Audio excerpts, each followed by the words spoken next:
Oh, uh, here.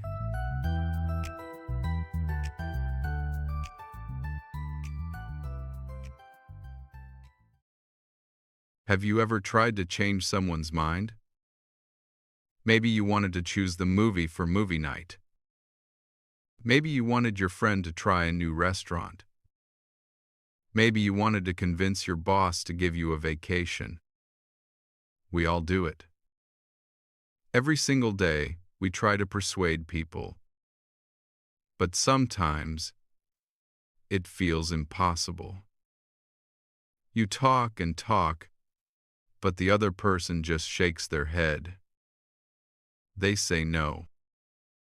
It is frustrating. But what if I told you there is a secret code? A way of speaking that makes people listen? This is not magic. It is a skill. More than 2,000 years ago, a famous teacher named Aristotle discovered three special tools. He called them ethos, pathos, and logos. Today, we are going to learn how to use them. We will also learn three English tricks: rhetorical questions, emotive adjectives, and the rule of three. By the end of this lesson, you will know how to speak with power. First, let us look at the three main tools. Imagine you are building a house. You need a strong foundation. The first tool is ethos. This means character or trust. Imagine you have a toothache. Who do you trust? Do you trust your neighbor, who fixes cars? Or do you trust a dentist with a degree on the wall? You trust the dentist. That is ethos. When you speak, you must show you are trustworthy. You can say, "I have done this many times," or "I have studied this subject." This tells the listener, I know what I am talking about. The second tool is pathos. This means emotion.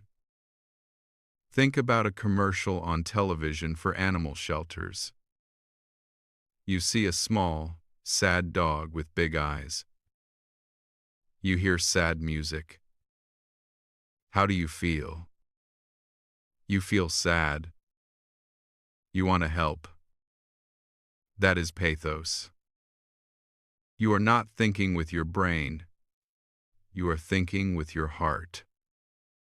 To use this, you must tell stories that make people feel happy, sad, or excited. The third tool is logos. This means logic or facts. Imagine you are buying a new phone. You do not care about the color. You want to know the battery life. You want to know the price. You want to know the storage space. That is logos. It is about numbers, facts, and reasons. It is the proof. Now, how do we use these in English sentences? We use three special techniques. Technique number 1 is the rhetorical question. This is a question you ask, but you do not want an answer. The answer is obvious. If you say, "Do you want to be happy?" everyone thinks yes. You do not need them to say it. It pulls them into your idea. Technique number 2 is emotive adjectives.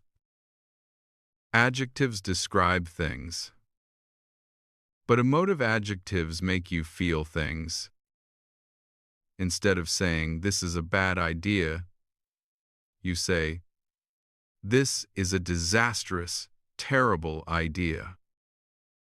See the difference? The second sentence has more power. Technique number 3 is my favorite. It is called the rule of three. For some reason, the human brain loves the number 3. Information is easier to remember in groups of 3. Stop, look, and listen. Cool, calm, and collected. When you list reasons, always try to give 3. Okay, are you ready to practice? We are going to do a shadowing exercise. This is the most important part of the video. I will tell a story about 2 friends, Mark and Elena. Mark is trying to convince Elena to join a community cleanup day. Listen closely to the pacing. Listen to the emotion. I want you to repeat what they say. Focus on the intonation. Let us begin. Narrator: It was a cloudy Tuesday afternoon. Mark and Elena sat on a wooden bench in the center of the city park. The park was not very pretty. There was trash on the grass. The swings were broken. The paint on the benches was peeling. Mark looked around. He felt frustrated. He turned to Elena. Mark: Elena, look at this place. It is a mess. Elena: I know, Mark. But what can we do? It is just a park. Mark: Just a park? Elena: This is not just a park. This is our backyard. I am organizing a cleanup day this Saturday. I need you to come. Elena: Saturday? Oh, Mark. I am so tired. I have worked hard all week. I just want to sleep. Mark: I understand. I am tired too. But listen to me. I have organized 5 of these events before. I know how to make them fun and fast. That is my promise. Narrator: Did you hear that? Mark used ethos. He reminded Elena that he has experience. He is trustworthy. Let us continue. Elena: I believe you, Mark. You are good at planning. But it sounds like dirty work. Mark: Think about the children. Elena: Yesterday, I saw a little boy trip over a plastic bottle. He cried. Do we want our children to play in a dangerous, dirty, and ugly place? Narrator: Mark is using the rule of 3. Dangerous, dirty, and ugly. He is also using pathos by talking about the crying child. Elena: That is terrible. Poor kid. Mark: Exactly. Imagine this place on Sunday. Imagine the green grass, the bright flowers, and the happy families. Don't you want to be part of that transformation? Narrator: That was a rhetorical question.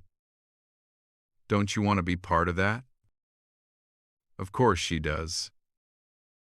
Elena: Well, when you say it like that.